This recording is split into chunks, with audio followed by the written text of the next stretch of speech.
Thank you for listening. If you want to know more about us and our services, please visit our website at www.wsk9co.com. Today we're going to talk with Carly, who is family member, client, and friend of ours that took a journey. And I think it's a fascinating journey, and just going to let Carly kind of share her experience. Carly got married, and her husband has a dog, and that dog is a German Shepherd that he kind of moved around and ended up leaving his shepherd at home. And so they finally got into a position that they could head back and pick up the dog. And so Carly, the dog was in North Carolina? She was in Florida, but the person that she was with was able to drive them to South Carolina, so we could go pick her up there and not have to worry about going to Florida and like dealing with all the hurricanes and stuff. Right. And so you guys traveled from Wyoming to we traveled South Carolina road trip. We used to live in Casper, Wyoming, so it's in kind of like the most eastern, southernish part of Wyoming. It's really close to the Colorado border. Uh-huh. So we drove all the way from there to the East Coast, and then down south a little bit, and then all the way back out west. Yeah. So did you guys went back to Wyoming and then moved to Washington, correct? Yeah. So after we got back from that like 2-week road trip, then we had a month to pack everything up, and then we moved from Wyoming to Washington, and now we live on the Puget Sound. Right. So talk to me a little bit about stuff that you kind of prepared for. Because you have a dog already, Clementine, right? Yes. And so, the decision to get the shepherd and didn't seem like a hard decision. But no, kind of tell me some things that you went through as far as taking in this dog.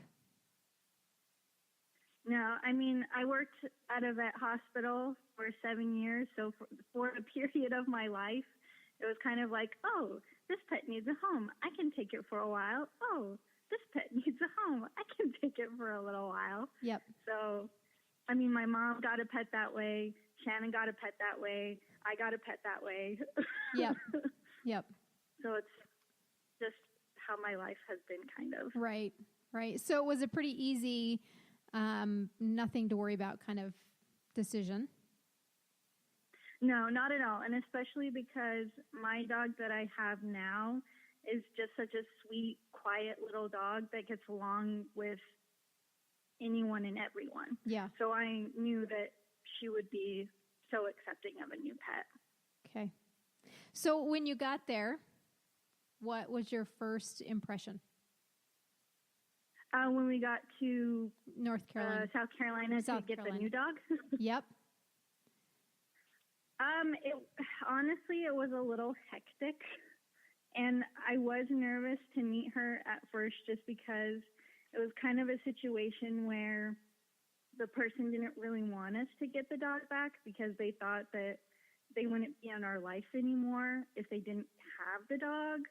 So we were hearing like stories about suspicious things that were happening, and, oh, well, this dog will never remember you. She won't want to have anything to do with you. So, I mean, I was a little nervous because I didn't know what to expect. I didn't know if they were being truthful or not. And the person that she was staying with in South Carolina, they themselves had 3 of their own German Shepherds. Right. So we went in, and it was just very crazy. All the dogs were very excited, and especially our shepherd, her name is Zelda. When she saw my husband, Tony, she was so excited. I mean, you could just tell she was so happy. She knew immediately who she was. She laid down on the ground so that he could, like, come and pet her because she just missed him so much. Yeah. It was amazing, but it was crazy. Yeah, so there was some stories of her having anxiety and some aggression problems because they didn't want to give her up because they wanted you guys to come back and see her, right? I think so, yeah. I think they were afraid that it would be like a situation where like, well, we have our dog now, so we don't need you anymore. Bye. And then we just never talk to them again, which is crazy. Right. And I can understand their fears, but none of it was true. I mean, I was nervous that she would be really protective of him and wouldn't like let me like even come near him.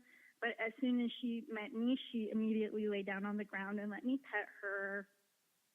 And I was able to give her some treats, and she was very gentle and wasn't aggressive at all. So as soon as we like actually got to meet her and I got to spend some time with her, I wasn't worried about it at all. Nice. So then the journey starts, just creating the picture of you guys are a young newlywed couple on a budget, and you traveled across country with this new dog. And so talk to me a little bit about the routines and what you guys did and where you stayed and how you planned that trip back home, because you had your dog as well, right? Yeah, so the first part of the journey, we were more worried financially because we don't know anybody that lives in South Carolina or not South Carolina, South Dakota or Minnesota or like any of those more like northern eastern states. Yep. So we stayed at motels because we didn't know anybody. Yeah. Really great tip. Motel 6 allows pets. So we stayed there a couple of times. We had a few situations where we were staying at the motel and then they would tell us later, like, oh, well, you have to pay another $200 if you want your pet to stay here. And it was like 11:30 at night, and we didn't want to look for someplace else. And we didn't have Zelda yet. We just had my dog. And she's a 15-pound Shih Tzu. So I don't recommend that anybody else do this. But like 1 or 2 nights, we were able to hide her in a backpack and take her up to our room because she's quiet and small and doesn't shed. Yeah, we've done that. So we basically with Mitch. Yeah, so we basically like snuck her into the room, and then we're like, we gotta keep watching the credit card to see if they charge us another $200. Right. But Motel 6 is very pet friendly. So if people are going on trips and they don't want to spend a lot of money for a hotel room, you can have a pet at a Motel 6. Perfect. But then after that, once we got to Virginia Beach, Tony has a lot of friends and some cousins and like aunts and uncles that live conveniently all the way from Virginia Beach all the way back to Wyoming. So in those situations, it was just like we were staying with his family. Sometimes they would have a separate room for us. Sometimes we would just sleep on an air mattress in the middle of the floor, which is fine. Yep. And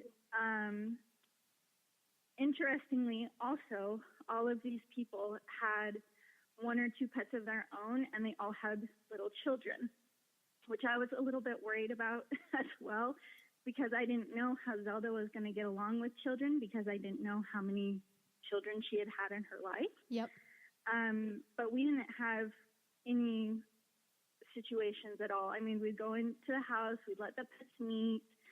Usually the first night, we would just go into our room and do our own thing, go to sleep, and then in the morning, they could be out together and we could watch them, and she would always just lay on the ground and let all the kids come and pet her.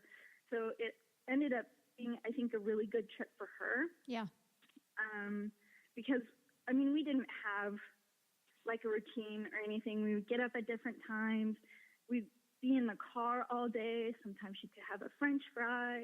And then we would go to bed at different times too. Sometimes we went to bed as late as like 1 a.m. Sure. And sometimes we would be in bed at like 9 p.m. So every day was different. Yeah. What do you think that created that specific road trip for you guys with Zelda coming back home? What do you think that shifted in her? know. I mean, she was definitely super nervous when Tony would leave us alone, especially for the first couple of days. But then I think she realized, like, oh, well, if he's gone, then she's still going to be there, because I was with her pretty much the whole time. Right. Like, if I don't really like to leave pets in the car for a long period of time. It makes me nervous. Yep. So anywhere we would stop, like if we would want to go get some food, like we'd go to the drive-thru, or if we stopped at a gas station, like we would take turns going like to the bathroom or getting a treat or whatever. So the dogs would always have a person there with them. Yeah. And I think that helped her out a lot, because she was afraid, like, oh, they're going to leave me again. Yep. They're going to leave me again. But she always had somebody with her. And I think it was just, I don't know, I think it was kind of chill, because she just got to sit in the back seat and sleep. Like, I was worried that she was going to be really anxious and, like, pacing on the seat and panting and not being able to settle down. But she just, like, lay down in the back seat and slept. So there was this, the whole time. this being content that she finally got her person back. I think so. Yeah. And like being okay with having a new person as well. Yeah. Because I mean, you're kind of, just kind of part of that journey for her. So that's what she knows is her new life. Yeah. So stopping and letting her out to go pee and making those stops, how was she overall with that? She got better as time went on. I call her kind of a picky pooper. Like, she's one of those dogs that doesn't really like to go to the bathroom if it's not in her spot. Yep. So there was like, it was probably like a day and a half, 2 days, where every time we would take her out to go to the bathroom, she would not go. Like, you could walk her for a good half an hour, but she would not go. So then we just get in the car and keep going, because we had to like make our deadline of getting to where we were going. And then just still every time stopping, letting her out, see if she'll go. And she wouldn't, but eventually she did, because you can't hold it forever. Right. Yep. But even sometimes here, we've been living here for a little over a month. There are still some days where, like, if you're not in her perfect spot where she wants to go, she won't go. Yeah. And she'll hold it for a whole day. Yeah. Yeah. It's, I find that your road trip is fascinating, because I don't think people realize the value of a road trip. And we'll talk to Melissa here in a second, because she took her dog on her honeymoon. And I don't think that people really quite understand the connection, the value of like a road trip like that, and how it shifts a dog. I mean, we took R2 back to North Carolina for our wedding, and you know, just it makes a huge shift to them. So, you know, I think that is the biggest reason why I wanted to talk to you is I don't think people realize the value of a road trip and taking their dogs with them, and how creative you can be to travel with your dogs. I mean, we snuck our shepherds in some of the hotels because that was at 2:00 in the morning and we're stopping. So, you know, I appreciate you kind of sharing this journey, because I just want to kind of expand on a little bit more with the value of road trips. And sometimes the dogs that stay with us for training go on road trips with us, and it really shifts them. Melissa, what things did you see that changed in Cooper taking her on the road with you guys? The biggest thing, and kind of the same, the first few days she wouldn't go to the bathroom places, and she was really nervous, but then she got so much confidence in her all of a sudden. Like, and what I kind of equated to is she kind of thought, okay, this is my pack, but she really had, her pack was at the house, and she really kind of became focused on that. But when we moved together, she kind of, I don't know, I think our relationship just, it was strong before, but it got even stronger. How we communicated, the little routines stuck, traveling. But she just got so much more confident with other people in different situations that she really just surprised us more and more each day. And she still is exponentially better at certain things just from this road trip of going into uncomfortable places, but all being in this van together, sleeping in the van, eating in the van, driving in the van. But it was us, and that was the grounding force, and that's really stuck. Now, it doesn't matter where we are, but Nick and I are the grounding force. Michelle, what about you traveling with yours? All of us just made me think of traveling to the dog shows in Portland. And it was just me and a friend and both of our Briards. The little dogs weren't with us, and my husband wasn't with us. I learned a lot about Murphy that week, a lot. And in a really, really amazing way. Like, I feel like me and Murphy have always had a great connection. Well, not always, but I have a stronger connection with him than I do my other two dogs. It took a while to get there, but he was probably 4 when we did this road trip. So we definitely already had that bond, but it strengthened so much not having Brandon with us, which is not, I'm not saying do that. Like, don't go on a road trip without your husband just because you think you're going to get a better relationship with your dog. That's not what I'm saying. But it definitely, like, we were very in sync with each other. Murphy will not go to the bathroom either. He will not pee or poo on a leash. Will not do it. So that was really interesting because we did stay at really nice hotels that allowed dogs because it was part of the dog show, even though normally they don't allow dogs. But a big thing they have is you can have dogs off leash, right? Like, because there's 1,000 dogs running around anyways. So that was really, really hard because we had to get creative. We would have to go for walks. We'd have to go behind buildings that I was like, well, there's no dogs back here, and I'd have to let him off leash. Thank goodness Murphy's fantastic off leash, so that was never an issue. But you do have to get extremely creative with it because he will not go. Like, he'll go in the hotel room once you take the leash off. That I found that out. That was not fun. But it was interesting too because I don't have a lot of confidence in Murphy when it comes to him socializing with people with me around. Most of the time he's walking around with my husband just because Brandon is a more social person. He's more comfortable. I had to learn to be comfortable with it because the Portland Dog Show is open to the public and it is like advertised on the news. Like, so there is a lot of people there, not just people that have dogs there. So it's a lot of the public just running up and grabbing your dog just because they think your dog is cute. And I mean, Murphy is adorable, but he can be really scary. So, it was very interesting. He was fantastic. He was so good. There was a few situations I had to get us out of because he was getting weird. But we just had to be in sync that way. We had to. Like, it was fascinating and it was a lot of fun. Now that we're talking about this, I'm thinking that I probably should have taken my little dogs on more road trips when they were younger than I did. They're great in the car. They go on camping with us, but we're never in the car longer than like 3 hours at a time with them. But I really think that like cemented our bond together. I agree with that kind of all going into uncomfortable, not necessarily uncomfortable, but it's different. So therefore it's not your little house. But it does definitely cements the relationship and communication. We went when we first got Yuki on a camping road trip.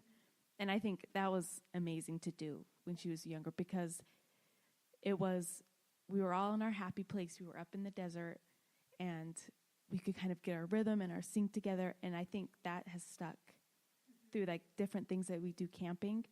Yuki still by habit does these things and she knows. And that really helped, I think, not coming home from work and having the stress. I think we bring so much stress home, but coming in the car, just being with her, she has this thing that we were doing it in the car. And I don't know how it started. I think we just kind of ran over and she put her paw on my hand.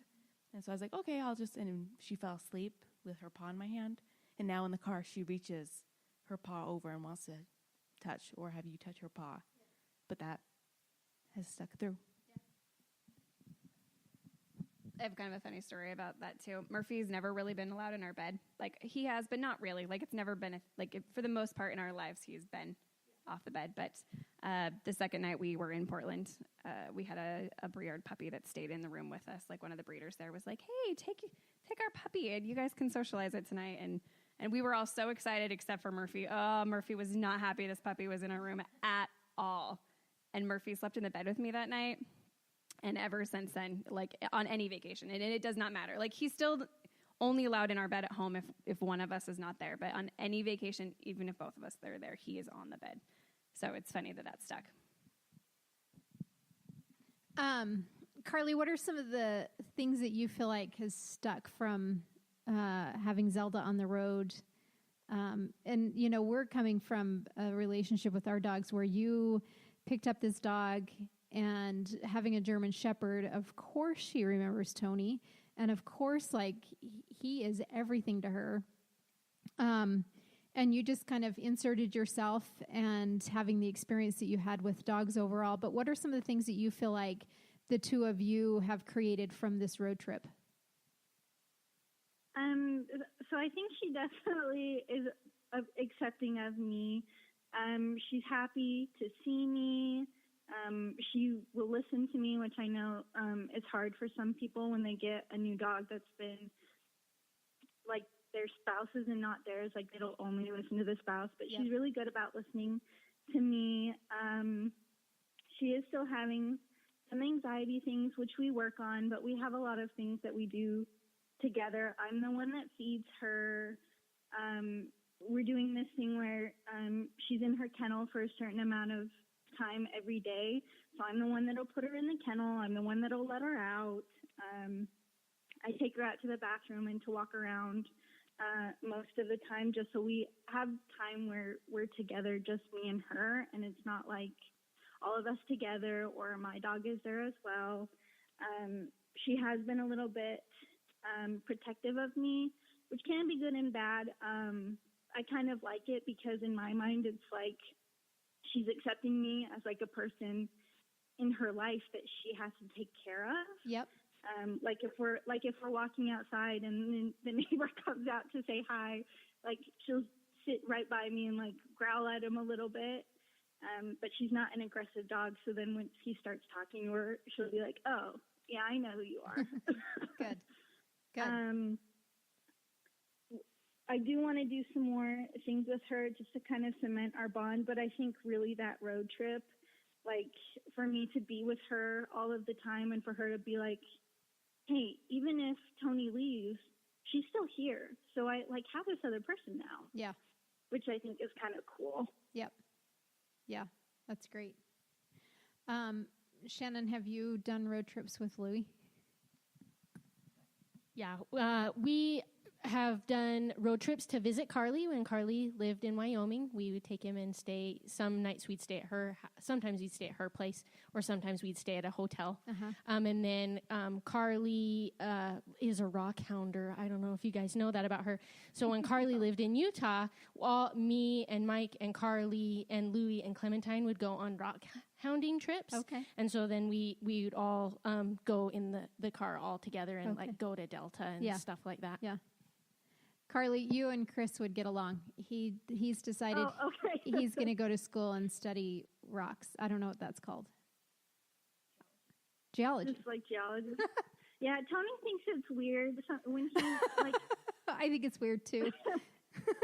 Well, like, because I know specifically when he started his job when he was working in Wyoming. Yeah. Like the people at the fire station would ask about me, and they'd be like, "Oh, what'd she like?" And he'd be like, "Oh, she knits and she likes rocks." And we're just like, "What?" Okay. Yeah, but the people at the fire station thought that was cool, and they sent you books of places to go in Wyoming to go get rocks, though, didn't they? Kind of, yeah. And his there was one guy that used to work on the same shift as him. Sometimes when they were out, like in the training areas where they would have to like monitor other people training, he would be like, "Hey, this looks like a cool rock. Do you think your wife would want it?" Just like me picking up these rocks. That's fun. That's way fun. Chris really likes rocks too, and I don't quite get it, but that's really cool. That's what makes the world go round. And how did Louie handle it, since he is a 1 hour kind of guy? He does good if you create a base station for him. Okay. So, and as long as all of the pack stays together. So if everyone's in the car and goes, he worries if you're not all together the whole time. So if someone gets out of the car to go to the bathroom, then he's like, "Oh my gosh, someone is gone." Yeah. are they going to come back and what's going to happen? And then when they come back, he's fine. But we just make him a base station, like the car is the base station or the hotel room or whoever's room that we're staying at. So then he knows that's his place where he can go and be safe and eat his food and whatever. Then he does really good on overnight or multiple night excursions. Yeah. Yep. Because he does not. I mean, it's so deliberate about, okay, I'm ready to go. Except for when he stayed with us and you weren't around. Then he was like, okay, this is home. But, like, you know, how does that work when you have a dog that's like, okay, we're going to go home now. Follow me. Do you have anything to say about road tripping with Louis Carr? No, I mean, he is pretty good.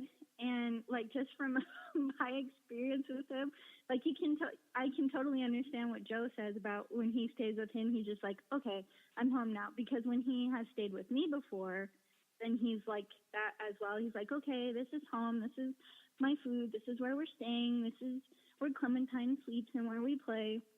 But then, like, if you guys were to have come over to my house just for dinner, then it's his, like, 1 hour limit. Like, okay, you've eaten dinner. Time to go. Stand by the door. Yeah.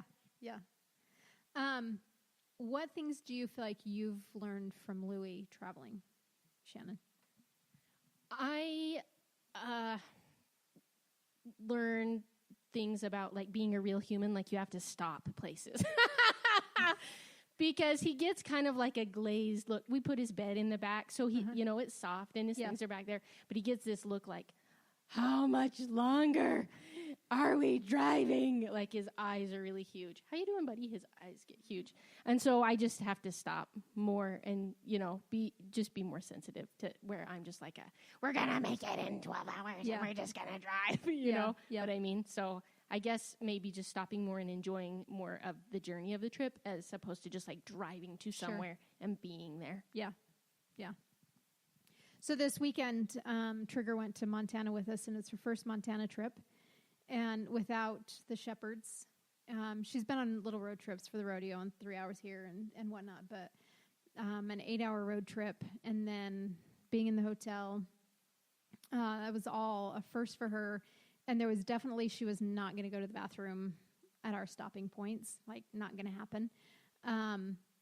But we've got into a rhythm at the hotel where she would go out and go to the bathroom, and we didn't have any accidents, and she had quite a just overall journey. But the one thing that solidified for her is her crate is really cool now. And she learned that when we're on the road, we eat in her crate. And so it's not like she hated it here, but she definitely like, I'm going to get up in the truck and get in my crate because I don't want to be left kind of a thing. And it was a very much so worrisome if one of us would stay in the truck and get her out to go to the bathroom. She just needed to get back in the truck. And so it was like the worry of, I don't want to be left. And she was pretty content. Like, we did not stop from Idaho. No, we didn't stop in Idaho Falls. We stopped at Dillon. And so we had 6 hours of a drive home, and we didn't stop last night coming home. And she just hunkered in, like didn't make a peep. So it was fun just to have her experience the road trip like the other two have and get some miles underneath her of going to the bathroom in different places. And because, you know, the rodeos are always fun because there's always horse poop and there's that. So when we went out hiking in Montana, there was a pasture full of horses, and she like cued into that horse poop. And so she snuck under the fence, and she's watching. She is watching for horses. She's watching for things, and she snuck in there and snuck horse poop and ran back out and walked with us. And it was just like, she's like, woo, it's home. There's horse poop. And so, you know, I think, you know, with the little road trips, the horse poop is kind of her anchor to like happiness. But it was pretty fun traveling with her, and she really did a great job. But she was definitely happy to be home and making sure all of her toys were still in one piece. So Carly, what advice would you give people out there that are planning either a long road trip or taking a journey to go get a dog someplace, what would be your advice to them?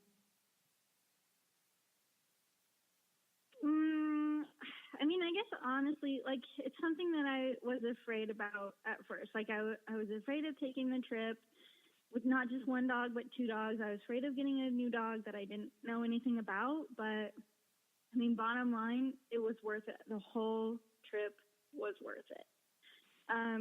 There were a lot of compromises that we made in terms of, like, tourist attractions that we wanted to stop and go see, because I personally wasn't willing to, like, leave the dogs in the car for long periods of time.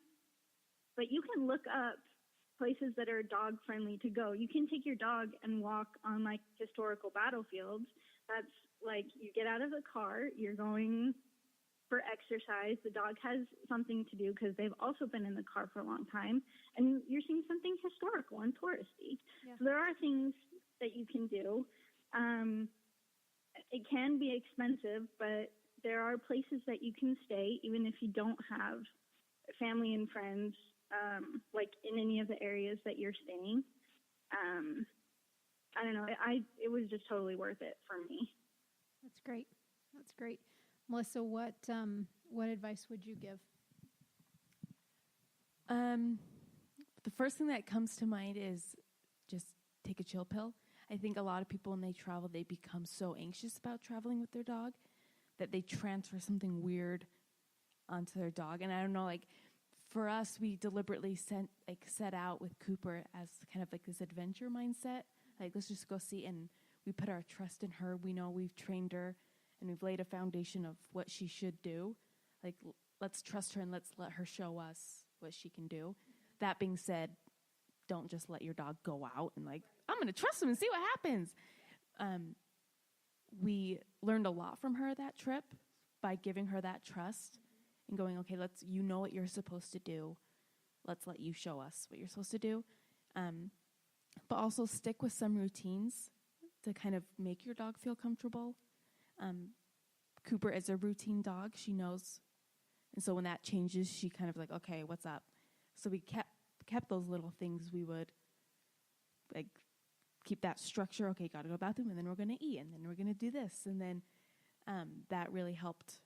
And then less and less we could kind of not dissolve the routines, but we had to be very routine-based the first few days. But then, like, day 10, she was just like, road trip. Yeah. This is awesome. She created her own routines. Yeah. Michelle, what about you? I want to add on to Carly's just a little bit, and that is, if you're going somewhere that your dog, like, is not going to be welcome and accepted, it's probably a better idea not to have your dog go with you. This last summer, we went to Yellowstone with my sister and all of her kids' dogs, and it was really hard because we stayed in a cabin they could be at, and that was great. And the dogs can be in Yellowstone, but they can't be off. I mean, they can't be on any of the trails, so that was really hard because my nieces are young and wanted to go hiking, and they couldn't.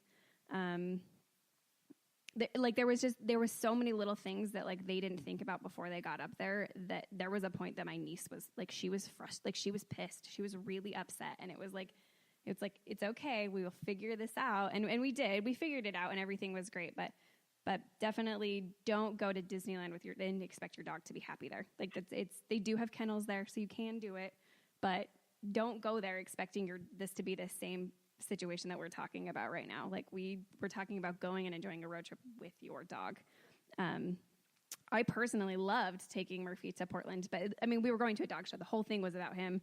But I loved, like, seeing a part of Portland that most people probably don't, because I did go hiking on trails that nobody else is going to go do that unless they live there, of course. You know, it's just, it was really fascinating and really awesome.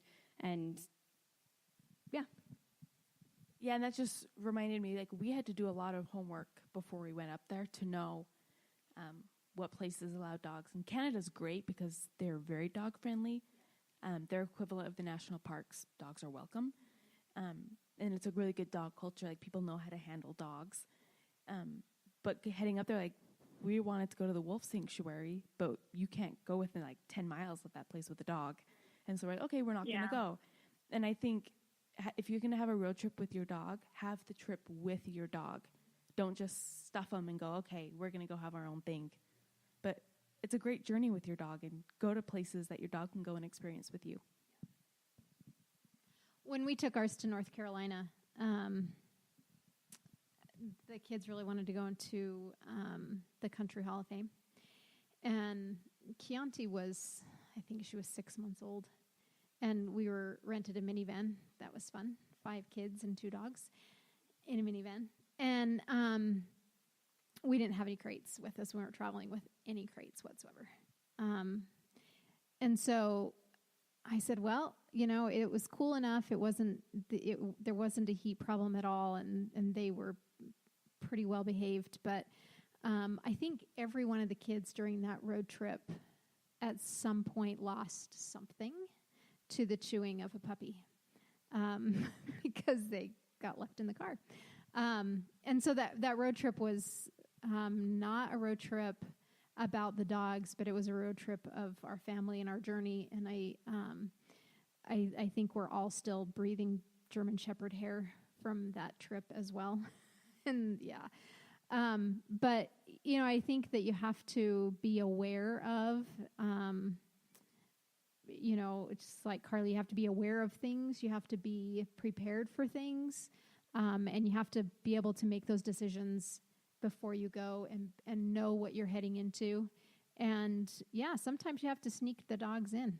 I mean, we did it. We did it too. And we've done it with, Mitt many times. Like one, we literally wrapped him up like a baby. That's what we used to do with our Cocker Spaniel. My mom carried it in like a baby. Yep. That's what we would do with Mitt all the time. So you definitely have to plan when you have big dogs, though. You can't sneak them as easy. Nope. But I think that if you're going to take your dog, be prepared. You can do it on a budget. There are places that you can stay that are dog friendly. And a lot of the places, if you explain to them, overall, they don't. We've stayed at many Motel 6s and never have been charged, and we pull up with the dog truck. And so I think if it's overall, I think that places are pretty friendly if they're dog friendly. So, and they will refund your money too if you keep it clean. So I think as long as you communicate, overall you can be pretty successful on the road with your dog. Carly, I think it's a fabulous journey, and I think that overall just seeing more of the connection that you're making with this new family member, being that she's so connected to your husband, that the road trip was probably the best thing that you could have ever done with her, instead of just like flying her out or Tony going by himself to pick her up. And I think that says a lot for you and the work that you're putting into her, bringing her into the family and not taking anything personal is pretty fabulous. Oh, thanks. So keep us updated. Will do. Okay. Have a good rest of the day. Thank you. Thank you for listening. If you want to know more about us and our services, please visit our website at www.wsk9co.com. And as always, we urge you to get out and train.